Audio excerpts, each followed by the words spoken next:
தீபாவளியை தித்திப்பாக்குவதில் இனிப்புகளுக்கும் பலகாரங்களுக்கும் முக்கிய பங்கு உண்டு.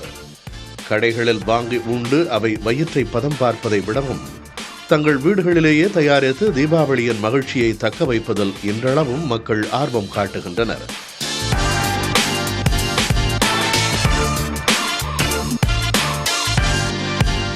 அப்படி வீடுகளில் பலகாரங்கள் தயாரிப்போரின் முதல் விருப்பமாக இருப்பது செக்கு எண்ணெய் வகைகள்தான்.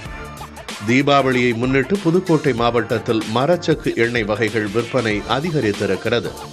மரச்செக்கில் ஆட்டும் போது அவருடைய மிஞ்சி பணம் 30 டிகிரி செல்சியஸ் கூட வராது. ஆட்டும் போது பாத்தீங்கன்னா கையை வச்சு புண்ணாக்கெல்லாம் தள்ளுவாங்க. இதே இரும்ப செய்யப்பட்ட ரோட்டரி மிஷின்ல ஆட்டினீங்கன்னா கிட்டத்தட்ட 100 டிகிரி 120 டிகிரி செல்சியஸ்ல போகும். அப்ப அந்த இதை நீங்க தொடவே முடியாது. மரச்செக்குகள் புழக்கத்துக்கு வந்தபோது கடந்த காலத்தைப் போலவே மாடுகளை கொண்டே இயக்கப்பட்டன. காலப்போக்கில் மின்சாரத்தில் இயங்கும் மரச்செக்குகளாக மாற்றம் பெற்றன. மரச்செக்கு எண்ணெய் வகைகள் தீபாவளி பலகாரங்கள், இனிப்பு வகைகளுக்கு கூடுதலான சுவையை தருவதாக மக்கள் கூறுகின்றனர்.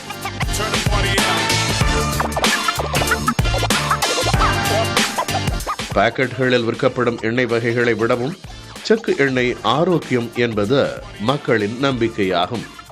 எண்ணெய் நமக்கு கெமிக்கல் கலக்காம ஃபில்டர் பண்ணாம அழகா ஆட்டி அதை ஃபில்டர் வடிகட்டி கொடுப்பாங்க. அந்த எண்ணெய் வாங்கி யூஸ் பண்றோம். இப்போ வரைக்கும் செக்கு எண்ணெய் தான் யூஸ் பண்ணிக்கிட்டு இருக்கோம்.